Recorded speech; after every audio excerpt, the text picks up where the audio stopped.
اس کے لیے ڈیٹیل کے لیے ہم پھر سلفی موومنٹ کی طرف آتے ہیں. یہ سلفی موومنٹس بنی ہے کہ جو انڈیا میں شاہ ولی اللہ صاحب کے زمانے میں بنی، پھر اسی طرح عرب ممالک میں محمد بن عبد الوہاب کے ہاں، اور پھر اسی طرح افریقہ میں محمد بن علی سنوسی صاحب کے زمانے.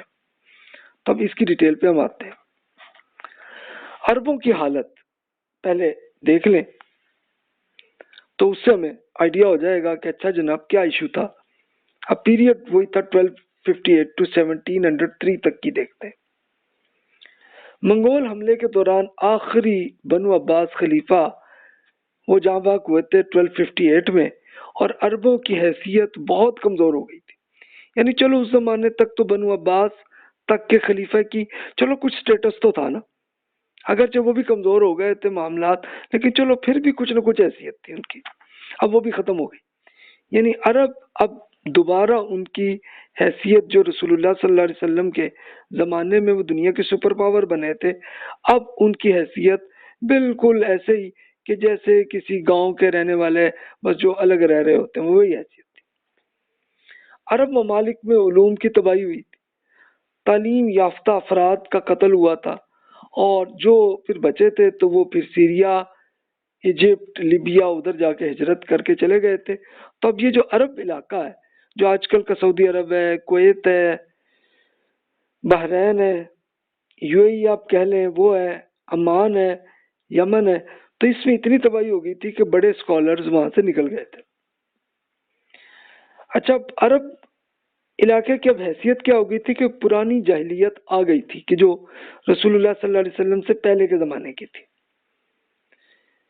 جس میں بدوانہ لائف سٹائل ہو گیا تھا کہ لوگ جیسے قلعے کی طرح، قلعے اگر کر لیں یا نہ ہو تو خیمے کی طرح رہنا، اور وہی کلچر ان کا تھا. چلو کوئی بری بات تو نہیں تھی، لیکن پھر قتل و غارت جو پہلے رسول اللہ صلی اللہ علیہ وسلم کے زمانے میں ہر قبیلے کی دوسرے قبیلے سے جنگ چل رہی ہوتی تھی، تو وہ آ گئی عربوں میں. پھر قافلوں کا ایک لوٹ مار کا سلسلہ بہت ہو گیا تھا کہ اگر کوئی قافلہ گزر رہا ہے بزنس کا، چلو ہر چیزیں ان کی لوٹ لو. یہ جاہلیت میں تھا، تو اب عربوں میں بھی آ گیا. اور جنگلوں میں ڈاکو بھی رہتے تھے، ڈاکو بھی نکلتے تھے. فار ایگزامپل ایک آدمی اگر کوئی قافلہ اگر بزنس کا جا رہا ہے اس سے لوٹ لیا، اگر کوئی حج کے لیے جا رہا ہے ان سے بھی لوٹ لیا جو مل گیا. تو یہ پورے عرب کی حالت یہ ہوئی تھی. اب صرف حجاز ایک ایریا ذرا سکون میں تھا پورے عرب میں. حجاز کیا تھا؟ جس میں مکہ اور مدینہ منورہ ہے، اس لیے کہ یہاں پہ سلطنت عثمانیہ کی حکومت وہاں پہ آ گئی تھی، کنٹرول انہوں نے کر لیا تھا.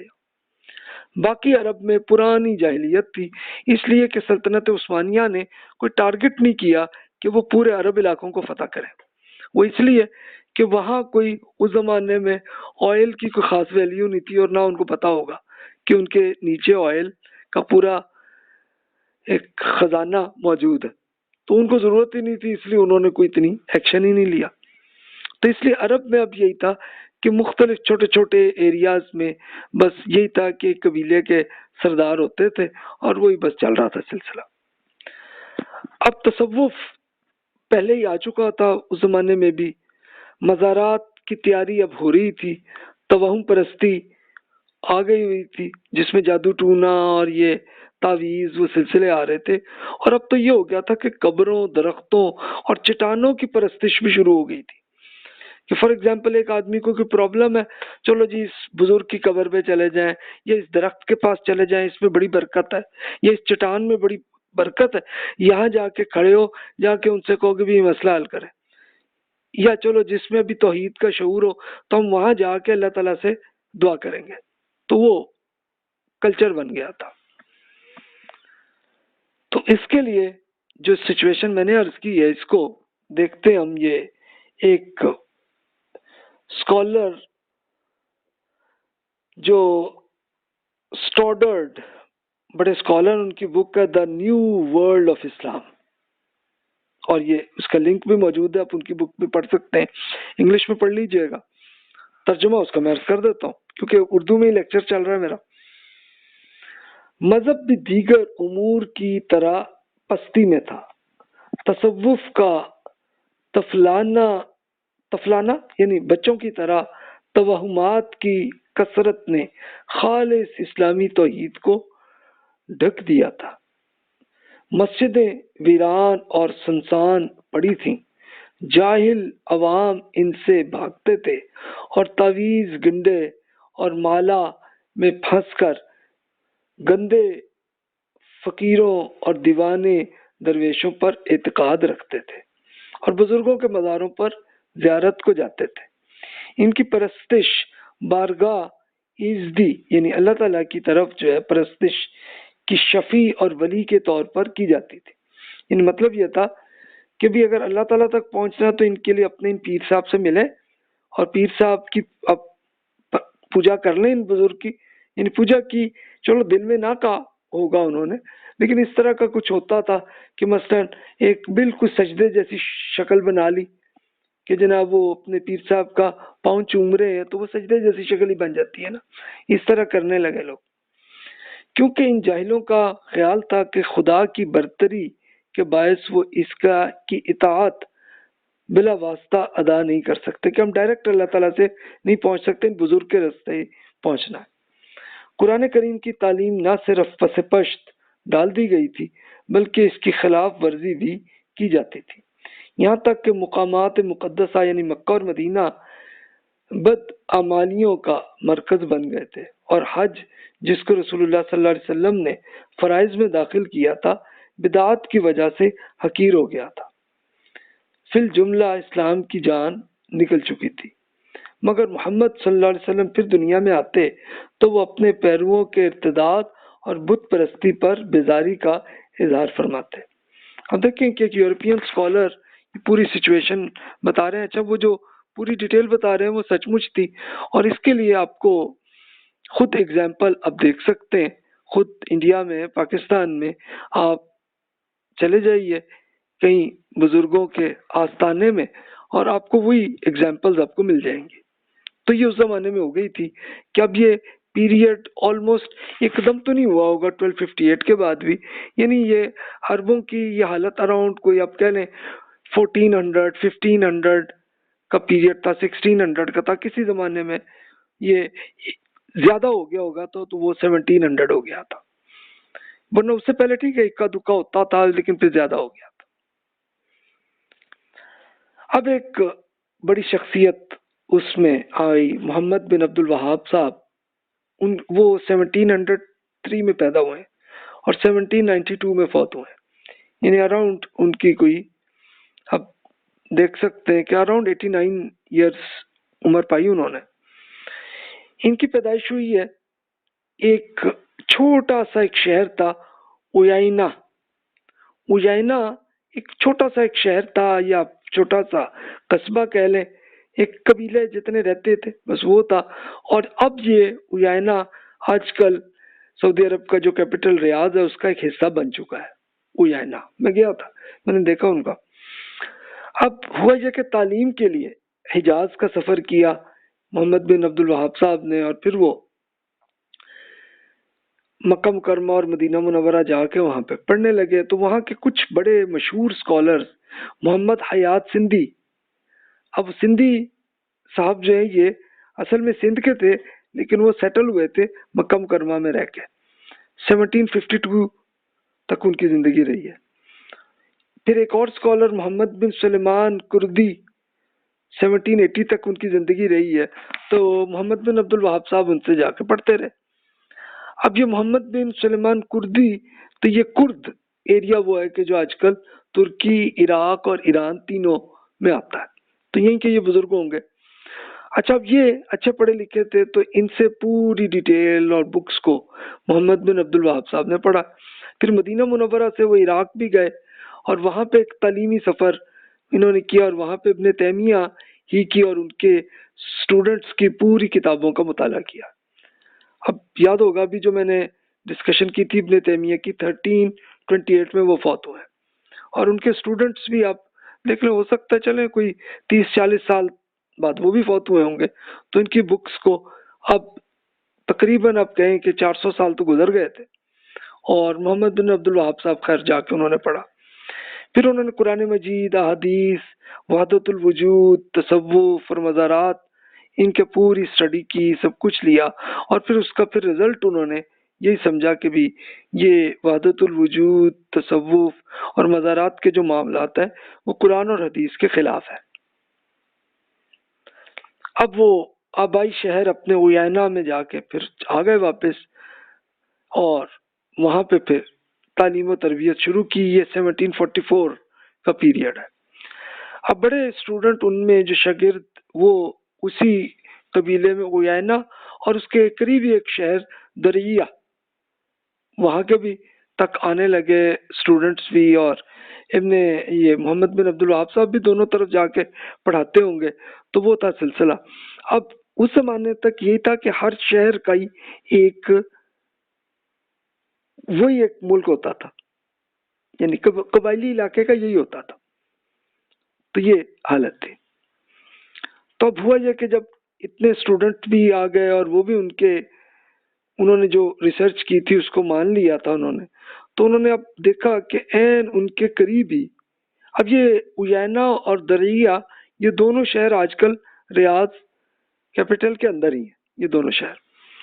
تو انہوں نے یہ دیکھا کہ ایک زید بن خطاب رضی اللہ عنہ جو عمر بن خطاب رضی اللہ عنہ کے بھائی تھے، تو وہ شہید ہوئے تھے اس ایریے میں اور ان کی مزار بنا ہوا تھا. تو اب پھر محمد بن عبد الوہاب صاحب اور ان کے اسٹوڈنٹس نے مل کے جا کے اس کو مزار کو توڑ دیا، اور آس پاس جتنی چٹانیں اور درخت تھے کہ جہاں پہ لوگ سوچتے تھے کہ وہاں جا کے ہم دعا جو ہے ان سے کریں گے یا ان سے مانگیں گے، تو وہ پھر انہوں نے ان چٹانوں کو بھی توڑا، درختوں کو بھی کاٹا. تو یہ کیا معاملہ. اب جب اس طرح کا ایکشن انہوں نے کیا تو پھر اس کا سائیڈ افیکٹ بھی ہونا تھا. اب افیکٹ کیا ہوا کہ ایک حاکم محمد بن سعود دریا 1765 میں وہ فوت ہوئے. تو اس زمانے میں وہی حکمران تھے محمد بن سعود صاحب. انہوں نے پھر آ کے محمد بن عبد الوہاب سے امپریس ہوئے اور ان سے بیعت کی. پھر دیگر قبائل کے احکام میں بھی دعوت پھیلائی اور بتایا کہ بھئی یہ چیز غلطی ہے، اس کو ٹھیک کر لیں. تو یہ اس دریا کے محمد بن سعود صاحب جو ہے وہ پہلے کے جو محمد بن عبد الوہاب سے بیعت کی تھی انہوں نے. اچھا، اب یہ محمد بن سعود صاحب ہی ہیں کہ جن کے نام سے سعودی عرب ہے، انہی کے نام پہ. پھر اسی طرح حاکم یمن کے تھے محمد بن اسماعیل صاحب. تو وہ بھی امپریس ہوئے اور وہ بھی انہوں نے سوچا اور یمن میں انہوں نے سمجھائی ہوں گی جتنے ان کے بس تھا. 1768 تک ان کی زندگی رہی. دیگر علاقوں کے حکمرانوں نے اختلاف کیا اور پھر ایک الاحسا کا ایریا، آپ اگر گوگل میپ سے آپ دیکھ رہے ہو تو ریاض سے آپ اگر مدینہ منورہ کے بیچ میں اگر دیکھیں تو یہ ایریا الاحسا کا ایریا.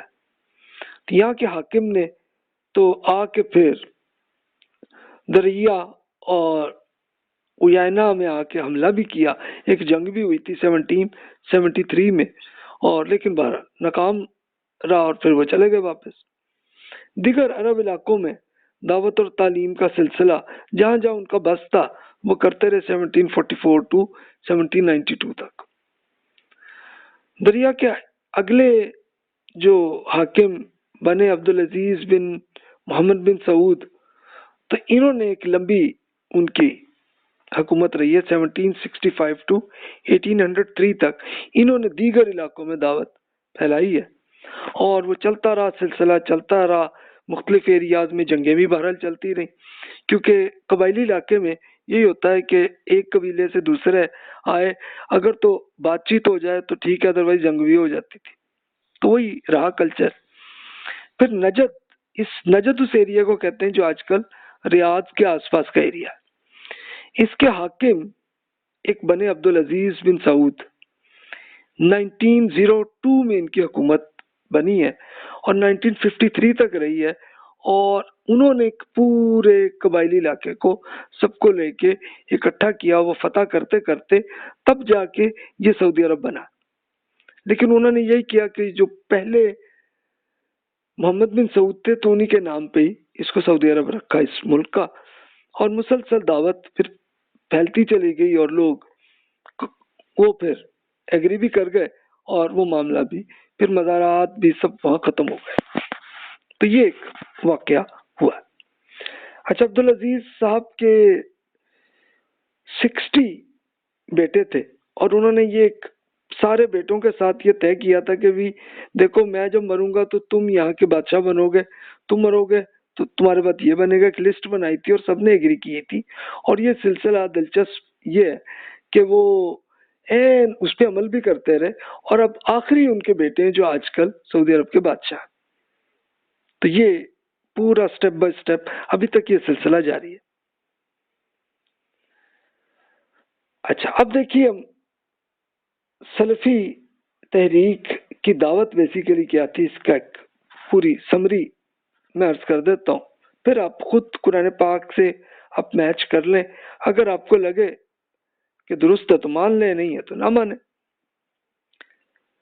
ان کی دعوت یہ تھی کہ ایک فوت شدہ بزرگوں کی مزارات بنوانا، وہاں سفر کر کے جانا اور عبادت کا عمل شرک ہے، اس سے بچنا چاہیے. ہاں، قبروں کا احترام کر لیں اور عبرت کے لیے ان کی زیارت بھی کر سکتے ہیں، یعنی قبر میں جا بھی سکتے ہیں، دیکھ بھی لیں. اس سے کیا ہوتا ہے کہ بندے کو ایک یہ عبرت آتی ہے کہ ہاں جی ہم نے بھی تو ادھر ہی جانا ہے نا. تو یہ ٹھیک ہے، لیکن بھی یہ مزار نہ بنائے. تو یہ انہوں نے ایک اصول یہ تیار کیا. دوسرا یہ انہوں نے آیا کہ فریاد اور دعا صرف اللہ تعالیٰ سے کی جائے. اللہ کے سوا کسی اور کو پکارنا اور اس سے فریاد کرنا شرک اکبر ہے، کہ یہ ایک بہت بڑا شرک ہے. اور اس کے لیے قرآن مجید کی یہ آیات ہیں، تو اس کو آپ خود انہی آیات کو پڑھ لیجئے اور میچ کر لیں کہ جناب محمد بن عبد الوہاب صاحب نے جو فرمایا تو کیا وہی بات ہے یا کچھ اور ہے. یہ سورہ یونس میں 106 to 107 ہے، العنکبوت میں پڑھ لیجئے 17 ہے، الاحقاف میں آپ 5 6 جو آیات ہیں وہ پڑھ لیں، النمل میں آپ 62 پڑھ لیں، یا اس طرح اور بہت سی. پورا قرآن کو میں تو کہوں گا کہ آپ شروع سے آخر تک پورے کو پڑھ لیں اور پھر دیکھ لیں کہ یہ ان کا پوائنٹ آف ویو درست ہے یا نہیں ہے. یہ آپ فیصلہ آپ خود کیجیے گا. قبروں پر مساجد کی تعمیر اور انہیں میلے کا مقام بنانا حرام ہے، یہ نہ کریں بالکل. تو اس لیے قبروں کے پاس اور قبرستان ہو یا مزار ہو اس کے ساتھ مسجد نہیں ہونی چاہیے. انہوں نے روکنے کی کیا اور اب سعودی عرب میں اب نہیں ہے. اچھا، پھر اسی کے اثرات پھر یو اے میں بھی، عمان میں بھی، یمن میں بھی، سیریا میں بھی، ہر طرف بھی آپ چلے جائیں تو اب آپ کو ایسے نظر آئے گا. دینی رسوم جو عہد نبوی اور عہد صحابہ کے بعد مسلمانوں میں دین کی حیثیت سے رائج ہوئے، تو یہ بدعت ہے کہ اب جو نئی اس کے بعد بنے گی اس سے اجتناب کرنا ہے ہم نے. یعنی دین کا کے معاملے میں اب کوئی نئی چیز آ رہی ہے تو وہ بدعت ہے، اس سے بچیں.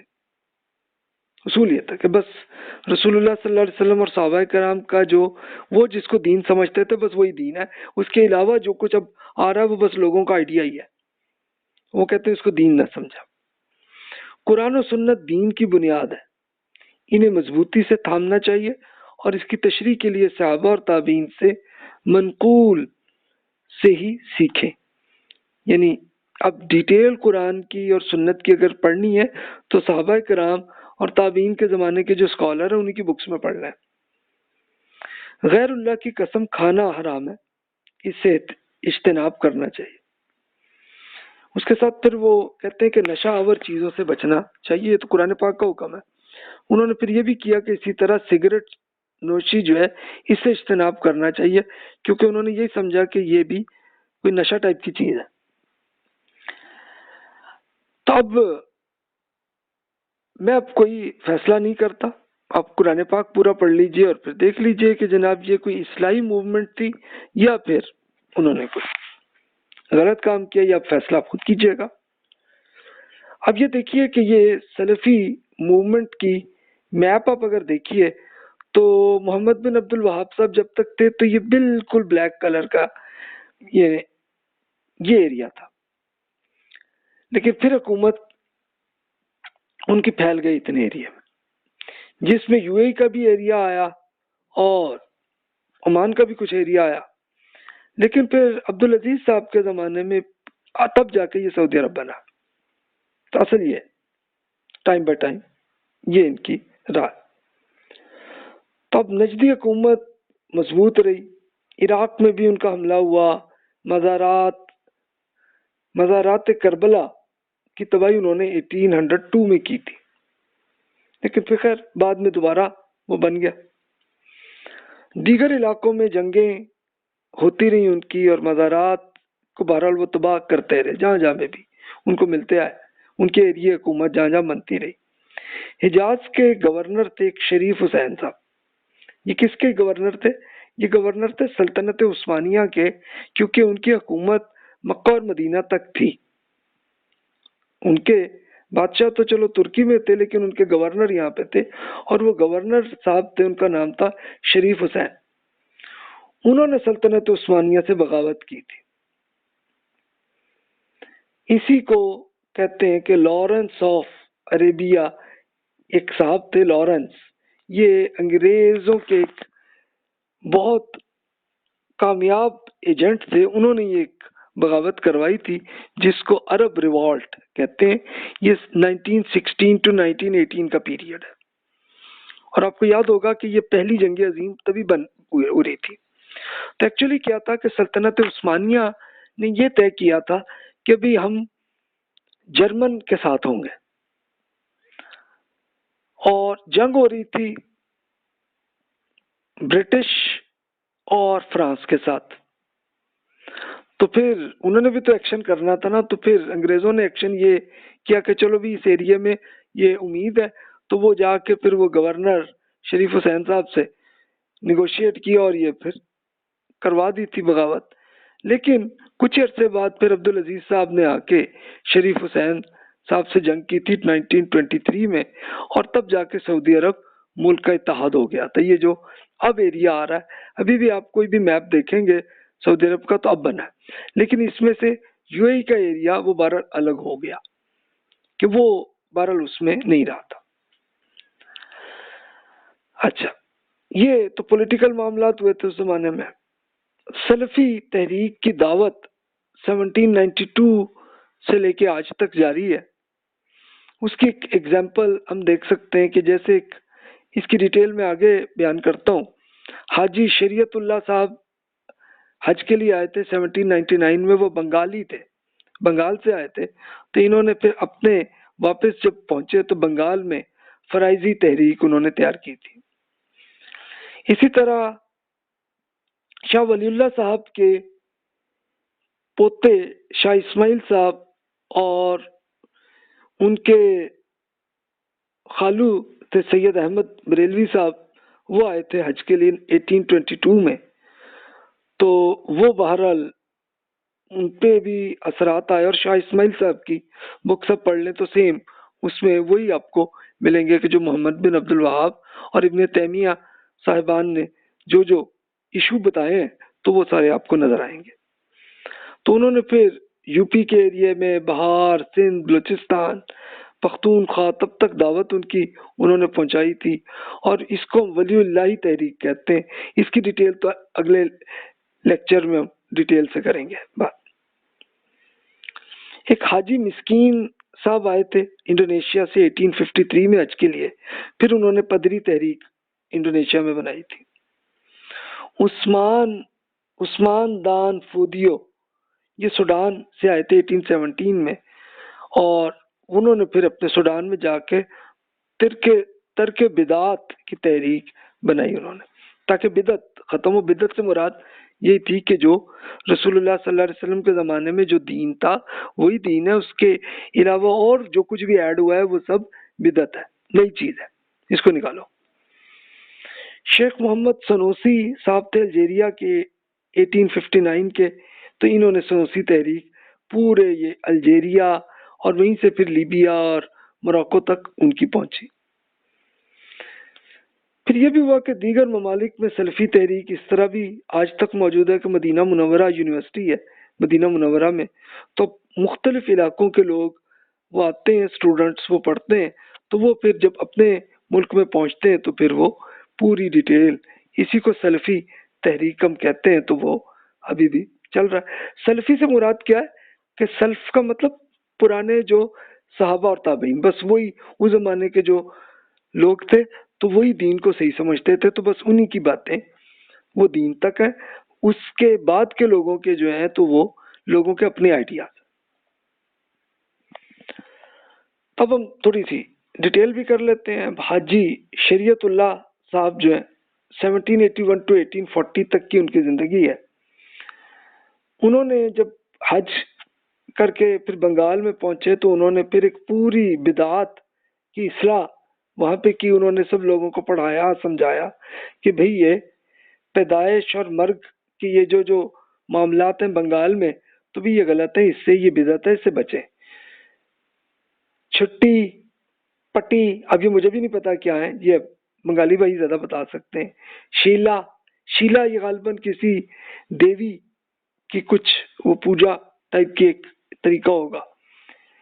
شب گشت یعنی رات میں اسپیشلی وہ تصوف کا ایک وہ طریقہ ہوتا تھا کہ رات میں نکل کے گشت کرتے تھے اور اس میں پھر وہ معاملات کو وہ کوئی دینی حکم سمجھتے تھے. فاتحہ یعنی فاتحہ کے اندر پھر وہ بہت کچھ رسمیں وہ آتی ہیں، تو اس کو پھر حاجی شریعت اللہ صاحب نے سمجھایا کہ بھی یہ غلط ہے. میلاد، تعزیہ، عرس، مزارات، یہ سب وہ ہیں کہ جو پاکستان میں بھی ہوتے ہیں، تو ان سب کو پھر حاجی شریعت اللہ صاحب نے سمجھایا. اچھا، اس زمانے میں ایک تھوڑا سا ڈیزاسٹر بھی ہوا تھا کہ پوجا کی ٹیکس سے انہوں نے روکا. یعنی وہ یہ تھا کہ ظاہر ہے کہ بنگال کے جو راجا تھے اس زمانے میں تو انہوں نے یہ بھی ٹیکس کیا تھا کہ لو بھی یہ پوجا کرنے کے لیے مندر کے لیے اس کا ٹیکس دو سارے. تو حاجی شریعت اللہ صاحب نے اور ان کے ساتھیوں نے یہ کہا کہ جی مسلمانوں سے تو نہ لیں، یا آپ ہندوؤں سے آپ لیں ٹیکس، یہ ہم سے تو نہ لیں. تو یہ کہ احتجاج اس زمانے میں ہوا تھا. اب حاجی شریعت اللہ صاحب جو فوت ہوئے تو انہی کے پھر بیٹے تھے محمد محسن، جن کو دودو میاں کے نام سے وہ مشہور ہیں. انہوں نے دعوت اور تبلیغ کا کام انہوں نے بہت کیا. پھر انہی کے اور اسکالر اس زمانے کے آئے ہیں عنایت علی عظیم آبادی، 1858 تک کی زندگی ان کی رہی ہے. تو انہوں نے بھی دعوت اور اصلاح بنگال میں بہت کی ہے. اصل میں تو وہ انڈیا کے عظیم آباد کے رہنے والے تھے، لیکن وہ آ کے بنگال میں سیٹل ہوئے تھے. اب بنگال اس زمانے میں وہ آج کل کے بنگال کی طرح نہیں تھا، بلکہ جو آج کل کا بنگلہ دیش ہے اور انڈیا کا بھی بنگال ہے، تو ان دونوں کو اکٹھا کریں تو یہ بنگال تھا اس زمانے میں. تو وہ اس میں اس طرح سے میسج پہنچنے لگا تھا. اب یہ سلفی تحریکیں، یہ میں نے کچھ ایگزامپل جو دی تھی، تو اس سے پھر ہمیں جو رزلٹ نظر آتا ہے وہ آپ دیکھ سکتے ہیں کہ تمام سلفی تحریکیں قرآن و سنت سے وابستگی کو اپنی بنیاد قرار دیتے ہیں.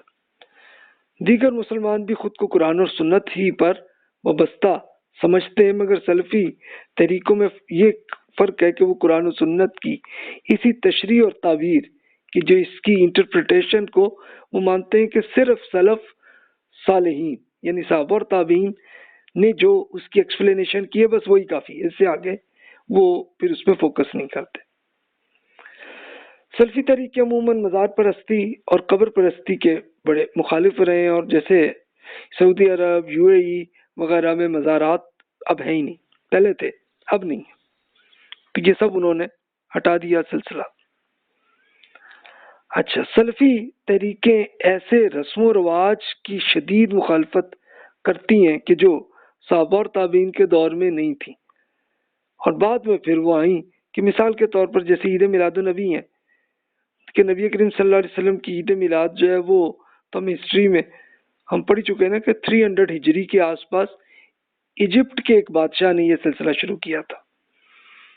اسی طرح مرگ کی رسمیں جیسے سوئم، چالیسویں، تو یہ سب اس کو وہ پھر تنقید کرتے ہیں. وہ کہتے ہیں کہ جی یہ تو ہندوؤں کا یہ وہ طریقہ ہے کہ جس کو آپ دین کے اندر کر رہے ہیں. اگر آپ دینی معاملہ نہیں ہے تو پھر ٹھیک ہے، پھر جو بھی کریں وہ آپ کا پرسنل معاملہ، لیکن اس کو لوگ دین کا حصہ سمجھتے ہیں.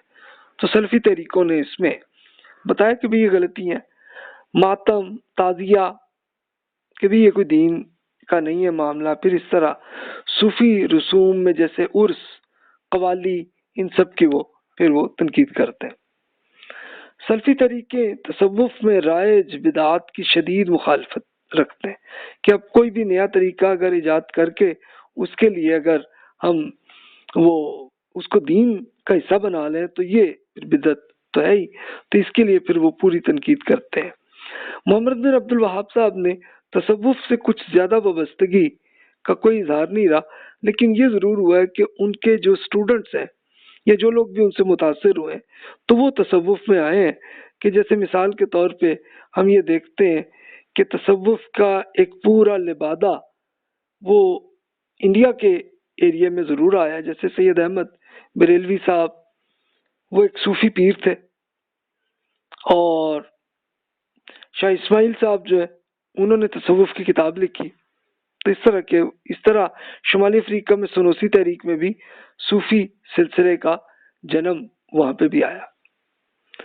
سلفی طریقے میں عموماً اہل تشیع کے ساتھ اختلاف رہا ہے کہ جیسے مثال کے طور پہ تعزیہ اور ماتم کو انہوں نے روکا، تو اس پہ پھر اہل تشیع کا ایک جدید فرقہ وارانہ لٹریچر جو پھر لکھا، تو انہوں نے پھر بہت تفصیل سے سلفیوں پہ بڑی تنقید کی بھی ہے. اور اس کا پریکٹیکلی وہ آپ دیکھ سکتے ہیں کہ ایران اور سعودی عرب کا جو ایک کرائسس چل رہا ہے، جو ملاقات اور ایک طرح سے آپ کولڈ وار ہی کہہ سکتے ہیں، تو وہ چل رہی ہے. یہ بھی ایک ریزن آپ کو نظر آئے گی. سلفی طریقوں کی ایک نمایاں خصوصیت یہ ہے کہ جس چیز کو برائی سمجھا تو انہوں نے اس کو پوری قوت سے مٹانے کی کوشش کی. اچھا، جہاں تو ان کی حکومت ملی ہے وہاں تو کر لیا، اور جہاں نہیں ہوا تو جتنا ان کے بس میں ہوا ہے اتنا کیا. تو یہ ایک خصوصیات ہے. تو اب اس کے لیے آپ خود قرآن پاک کا مطالعہ کر لیں اور رسول اللہ صلی اللہ علیہ وسلم کی بالکل قابل اعتماد احادیث ان کو پڑھ لیجئے، پھر آپ میچ کر لیں کہ بھی ان کا پوائنٹ آف ویو درست ہے یا جو دوسرے لوگ ہیں ان کا پوائنٹ آف ویو درست ہے. فیصلہ آپ خود کیجیے گا. تو یہاں آ کے ہم لیکچر کو مکمل کرتے ہیں. اب اگلے لیکچر میں ہم انشاءاللہ اسپیشلی آ کے ہم انڈیا پہ آئیں گے، اور انڈیا میں جو تحریکیں پیدا ہوئی ہیں اور ان میں کیا کیا ایشو ہوئے ہیں، تو اس کی پوری ڈیٹیل ہمارا اگلا لیکچر ہمارا اس پہ انشاءاللہ چلے گا. اس کے لیے اگر لمبی ضرورت پڑی ہمیں تو پھر ہمیں 2 لیکچر اس کی بنانے پڑیں گے، اور پھر لا کے یہ پوری ڈسکشن کرتے ہمارا سلسلہ ختم ہو جائے گا. تو جناب جزاک اللہ خیر واحسن الجزا. آپ کے ذہن میں جو بھی سوال ہیں بلا تکلف آپ ای میل کر سکتے ہیں. السلام علیکم ورحمۃ اللہ وبرکاتہ.